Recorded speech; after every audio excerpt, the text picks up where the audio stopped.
Welcome, toy fans, to another episode of Video About Toy, my midlife crisis toy collecting vlog. Got a little cinematic shot for you here. I'll just go ahead and explain. This is a little craft I did.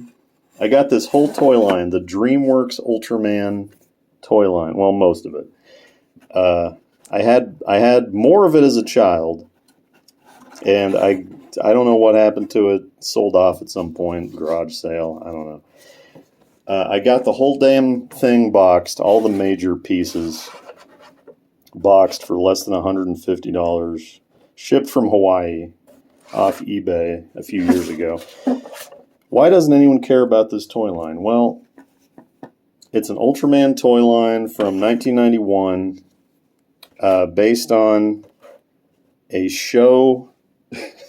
An Ultraman show that was filmed in English in Australia, Ultraman Towards the Future, aka I think Ultraman Great in Japan. But I got them all boxed. I tore up the monster boxes to make this sort of diorama. I've got three wide of this, and all the monsters sit on this. Got some Christmas lights strung through there. Look like city lights. It's nice. So, this toy line was released, sent into the wild, and promptly, went to like 90% off at every KB Toys in the world. Because the show, I don't think, aired anywhere. I'm not sure. It definitely didn't air in my locality. Really, the only promotion that's really got in America was the SNES game, which was just called Ultraman, this is also just called Ultraman. But then on the title screen it said Ultraman Towards the Future, but then over here it says Ultraman Defender of the Universe. So really, I don't know, not a lot of cross promotion. So what do we got here? I'm leaving Ultraman in the box. Even though this is a good toy. These are Sofubi, also known as Sofubi, which is short for soft vinyl. I think they're Sofubi. I've never really had one. There's not really any give to them, but they're basically hollow, sort of minimally painted. And that's a genre of toy that can be either like mass-produced monster toys that are pretty cheap, or very small production sort of hipster toys that are made to look like mass-produced cheap monster toys, but they're very expensive.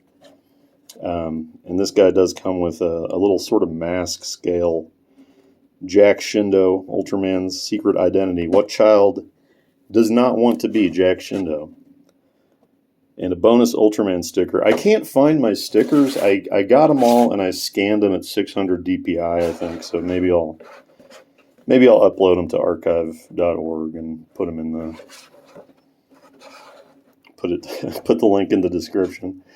But the toy line also has a vehicle that also came with a little mask guy, the Hummer, and it had a fold-out trigger, and you could pull it and shoot missiles, as I recall.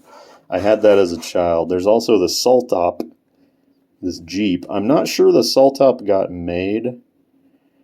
I don't know. But other than that, other than the two vehicles, there was also a playset, which is like just a cheap vinyl mat with like a city printed on it and a couple plastic buildings. I really wanted that as a kid because I was dumb. But anyway, I was saying, the Ultraman, he's sculpted in a good pose, right? Like there's articulation at the neck and the shoulders, probably at the legs, but what do you need that for? He's sculpted in a good action pose for play. Usually the Sofubi Ultramen, they're just kind of like in a, like a really neutral, almost a T pose. But he's got the bent arm, so you can like uppercut people, put him in a headlock. He's got the chopping arm. You can chop. He can shoot his beam out of his arm. I was really excited for this toy line as a kid because I was a freak and I knew about Ultraman from like video game magazines and stuff, and really no one else apparently was. So And to this day, this is not a sought after toy line. I got it cheap. They're really high quality. You know, they're huge. They're fun. They're sturdy. I think just the problem is like nobody really likes this Ultraman show, and it doesn't have any of the traditional Ultraman stuff. Like there's no Baltan, there's no Zeton. You know, the stuff that Ultraman lovers love doesn't really show up in this show. The show's okay. I have watched it. But the first half of the show, the villain is basically a space brain slug named Gudis. Weirdly absent from the toy line. There's two forms of Gudis, and they did not make either of them. You can get, you know, like a Gudis Sofubi from Japan, but these are totally out of scale with any Japanese toy you could get. Like an Ultraman. If you were to get a Japanese Ultraman, he would probably stand up to about the little light, the little chest light on Ultraman there. These are also generally more like realistic proportions. A lot of Japanese Sofubi have almost like a chibi or chibis, depending on what part of the country you're from. Kind of look to them. I said that and I realized nobody on Earth is going to get that joke. I guess most of the people who watch the video. Anyway, you got Bogun here. Basically like a two-headed kind of, very similar to Twin Tail from Return of Ultraman, one of the great iconic kaiju. His tentacle kind of rotates all the way around, can whip. It's molded in a good position to like hook onto Ultraman. You know, and these are they're hollow, they're really sturdy. You can just bang into each other and fight. Minimal articulation in general. You got Barangas. This is a weird one. This is kind of the weak guy of the line. I've never loved this figure. First of all, I think in the show Barangas is more red. Like maybe they just didn't want to do two red guys in the line. Because we've also got Killa-Z here. We'll get back to him later.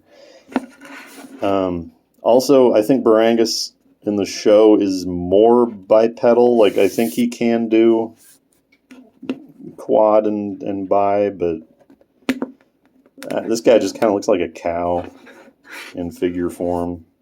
Just like a cow with a big weird flesh bat wing or something on his back. This is the weak one of the bunch for sure. By any metric. You got Garukadon. Kind of a weird pull for the toy line because he's not in the SNES game and he's not like a particularly thrilling foe in the show, but he looks really cool. He's definitely like one of the coolest looking guys. Probably my favorite figure. The most imposing figure. He's bigger than Killa-Z. He's an iguana mutated by the Gudis virus and the dreams of a child. So he's got my Garukadon has a pretty loose arm joint. I'm not really sure how to stiffen those up.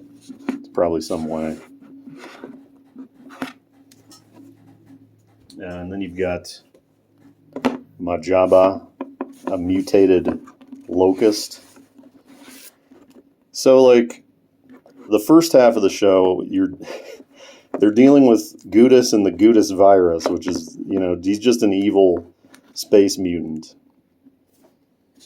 And he wants to take over everything and make everything into the Gudis brain collective or something. I don't remember. So I think about episode 6, Gudis gets killed, and then the rest of the show they're dealing with like mostly environmental issues. And Majaba here is like a mutant locust. And this is one of the great figures. Just very, very cool looking, very iconic. he's a mutant locust, and it's sort of a tragic episode. Like they don't deserve to kill the mutant they don't deserve to be killed. They're just trying to survive. It makes you sad about humankind's rampant expansionism. But here, the final foe. Another weird omission from the show is Killaz's partner Kodalar. Like in the show, Killaz comes in from space, but then also there's Kodalar who comes up from the bottom of the sea, like a big blue turtle guy. So there's two final foes, but only one of them got a toy. And Killaz is basically a red dragon with Dunlap disease. His belly Dunlapped over his belt. He's got like these weird sort of biomechanical pipes. Weird like biomechanical lasers. Kind of a silly doofy face. Weird double tail. Very, very strange design, but very cool. But yeah, I don't know. I think the toy line didn't do as well as they wanted. Certainly. There was only one wave, really.